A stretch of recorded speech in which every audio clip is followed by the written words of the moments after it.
Anda bersama Brother Fai di channel Malam Mistik, sebuah rancangan audio dan video cerita seram dan mistik.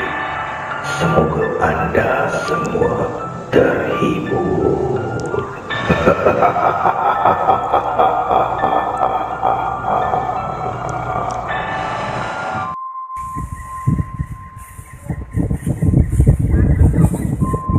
Agnes Kid House. Rumah ni dibina oleh seorang wartawan Inggeris daripada Amerika Syarikat. Dibina dan dibukukan dalam sebuah novel beliau yang terkenal.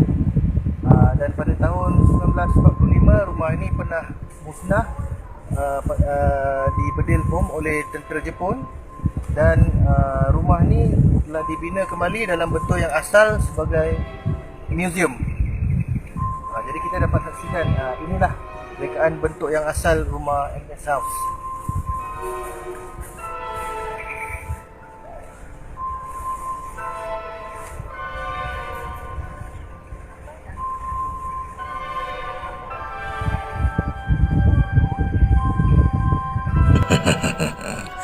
Apa kabar para pendengar Malam Mistik? Video yang tadi adalah rakaman Brother Fai sewaktu Brother Fai melawat di rumah agam Agnes Kid di Sandakan pada tahun 2018. Pada malam ini Brother Fai akan kongsikan kisah misteri rumah agam Agnes Kid di Sandakan.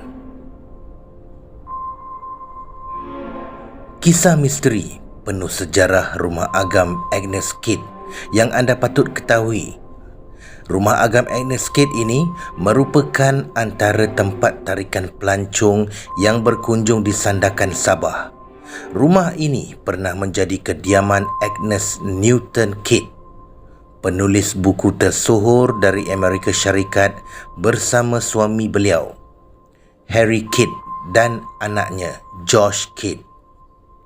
Rumah ini satu masa dulu pernah terbiar dan hampir musnah sebelum Jabatan Muzium Negara Sabah mengambil inisiatif memelihara rumah ini pada tahun 2001. Satu proses pemeliharaan yang masih lagi mengekalkan struktur asal agar ianya tidak jauh berbeza berbanding yang dahulu. Terdapat lebih daripada 26 orang yang pernah menetap di situ. Sekiranya anda meneliti senarai individu yang pernah mendiami rumah berkenaan, terdapat lebih daripada 26 orang ya.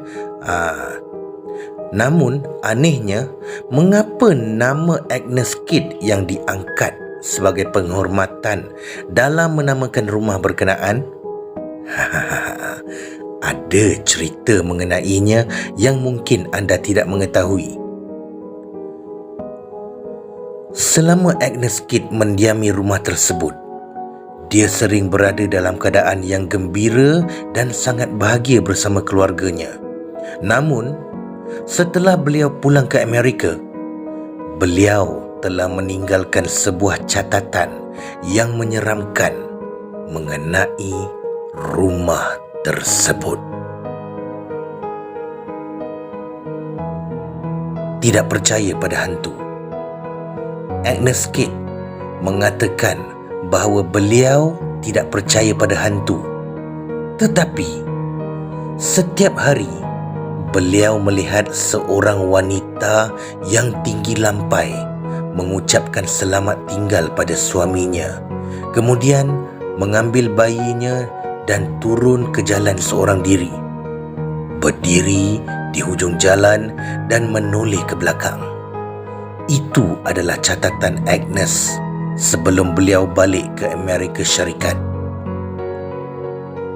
Kejadian misteri tersebut turut dialami oleh beberapa orang penghuni yang menghuni rumah itu selepas Agnes sendiri.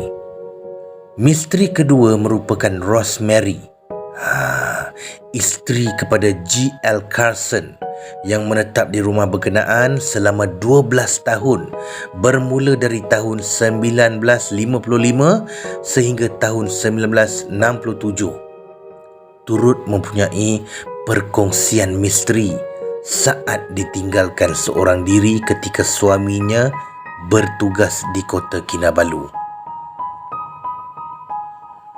Ia mendengar pintu di bilik hujung rumah tertutup dan terbuka beberapa kali.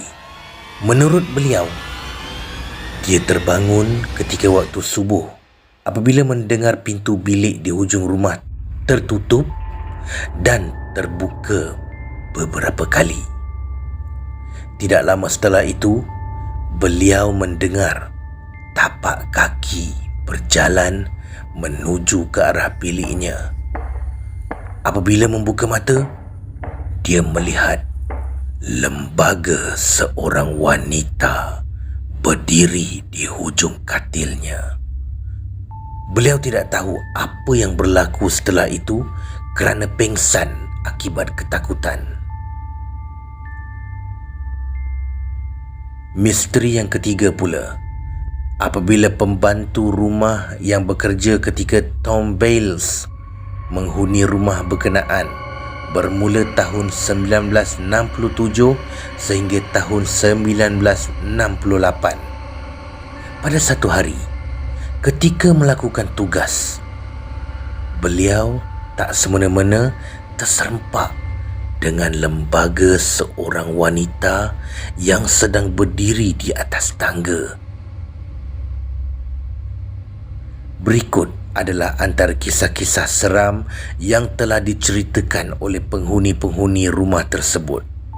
Kini, rumah agam Agnes Kidd boleh dilawati bagi melihat sejarah tinggalan zaman sebelum merdeka dahulu di Sandakan, Sabah. Sekian. Terima kasih kepada anda yang mendengar kisah ini. Peace, no war.